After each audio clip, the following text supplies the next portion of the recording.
Hi friends, how are you doing? My name is Atanu De. Welcome to my YouTube channel B2M, Beginner to Maestro. In the previous tutorial, I covered two mutable variables, list and set. In this particular video, I am going to cover one mutable variable which is dictionary, another one is immutable variable which is tuple. A tuple is a collection of objects which is ordered and immutable. It means we cannot update a value in an existing tuple without creating a new object. Tuple is also known as sequence, just like list. Tuple is also a comma-separated values within open and closing parentheses, whereas a list contains comma-separated values within a square bracket. Another difference between tuple and list is tuple value cannot be updated unlike list. For example, a list L equal to 1, 2 and 3, and similarly a tuple T equal to 1, 2 and 3. Now you want to update the list in the second position, right? So now you can do it like L of position 1 and you want to pass the value like 4. The list is being updated without creating any new object. In the same way, if you want to update tuple, that cannot be possible. That's why list is called mutable and tuple is called immutable variable. Other operations of a tuple are same like list. For the tuple, T equal to 1, 2, 3, and if you want to check the length of the tuple, then you have to pass the same command of list like length of T is equal to 3. Output will be 3 because of the number of element 1, 2, 3. For delete operation, unlike list, you cannot delete the individual element of tuple like 1, 2 and 3 separately. So if you want to delete the entire tuple, then you have to provide the command del t. In the similar way of list, you can use concat, repetition, membership, iteration operation for tuple.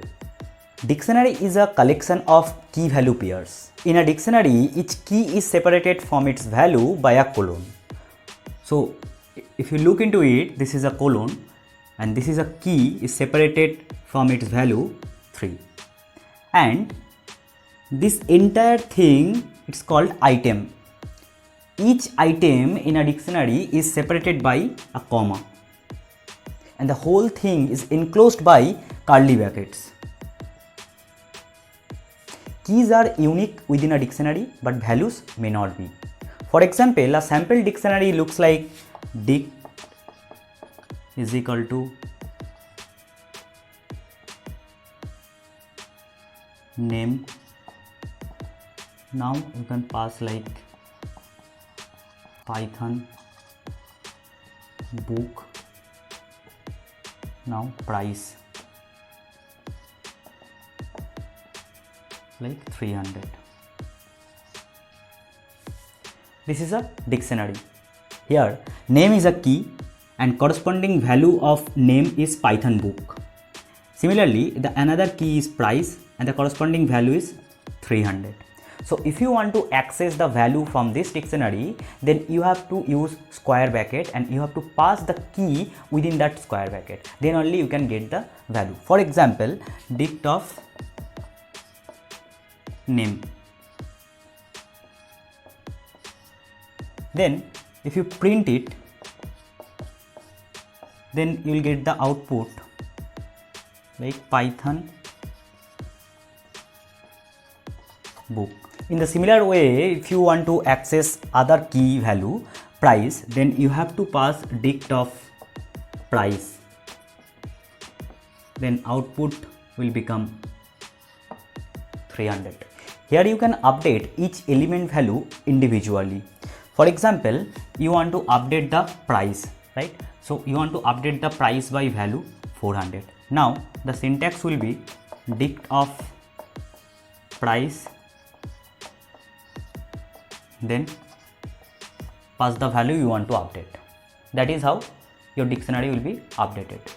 Here you can use both the way. You can delete the individual item from the dictionary or you can delete the entire dictionary at a time. If you want to delete an individual item from a dictionary, for example, you want to delete this item from the dictionary, then the syntax will be del of dict of name of the key. If you want to delete the entire dictionary at a time, then the syntax is del of dict, name of the dictionary. Instead of deleting individual item one by one from a dictionary, if you want to clean all the items from a dictionary and you want only empty dictionary, so for that you have to provide the command like dict dot clear, and then the output will become only empty dictionary. Many cases you may get where you need to use key value pairs. For that purpose, the dictionary is the appropriate choice. In the next video, I'll come up with two different topics: decision making like if else and loops.